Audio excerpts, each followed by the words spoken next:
ಪತ್ರಿಜಿ, ಹುಣ್ಣಿಮೆ ದಿನ ಧ್ಯಾನ ಮಾಡಿದರೆ ಏನು ಪ್ರಯೋಜನಗಳಿವೆ?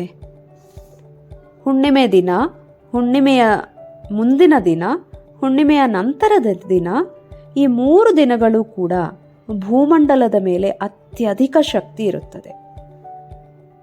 ಚಂದ್ರನನ್ನು ನೋಡುತ್ತಾ ನಾವು ಧ್ಯಾನ ಮಾಡಬೇಕಾಗಿಲ್ಲ. ಆ ದಿನಗಳಲ್ಲಿ ಹೆಚ್ಚಿನ ಶಕ್ತಿ ಭೂಮಂಡಲದ ಮೇಲೆ ಇರುವುದರಿಂದ ನಾವು ಧ್ಯಾನ ಮಾಡುತ್ತಾ ಅದನ್ನು ನಾವು ಉಪಯೋಗಿಸಿಕೊಳ್ಳುತ್ತೇವೆ. ಒಂದು ಚಿಕ್ಕ ಉದಾಹರಣೆಯನ್ನು ನಾನು ಹೇಳುತ್ತೇನೆ. ನೀವು ಪ್ರೈಮ್ ಮಿನಿಸ್ಟರ್ ಮೋದಿ ಅವರನ್ನು ನೋಡಬೇಕು, ಭೇಟಿಯಾಗಬೇಕು. ಹೇಗೆ ನೋಡುತ್ತೀರಿ ನೀವು? ಡೆಲ್ಲಿಗೆ ಹೋಗಬೇಕು.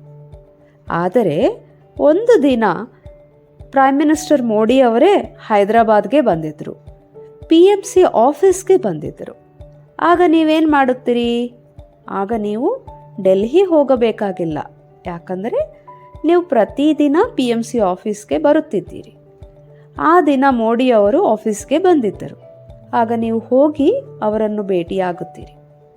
ಹಾಗೆಯೇ ಮಹಾಶಕ್ತಿ ಅನ್ನೋದು ಆ 3 ದಿನಗಳು ಭೂಮಿಯ ಮೇಲೆ ಹೆಚ್ಚಾಗಿ ಬರುತ್ತದೆ. ಅದು ಬಂದಾಗ ನಾವು ಧ್ಯಾನ ಮಾಡಿದರೆ ಅದನ್ನು ಚೆನ್ನಾಗಿ ಪಡ್ಕೋಬಹುದು. ಇಲ್ಲ ಎಂದರೆ ಅಷ್ಟು ಶಕ್ತಿ ನಾವು ಪಡ್ಕೊಳ್ಳೋದಕ್ಕೆ ಹೆಚ್ಚು ಹೆಚ್ಚು ಧ್ಯಾನ ಮಾಡಬೇಕಾಗುತ್ತದೆ, ಡೆಲ್ಲಿವರೆಗೂ ಹೋಗಬೇಕಾಗುತ್ತದೆ. ಧನ್ಯವಾದಗಳು.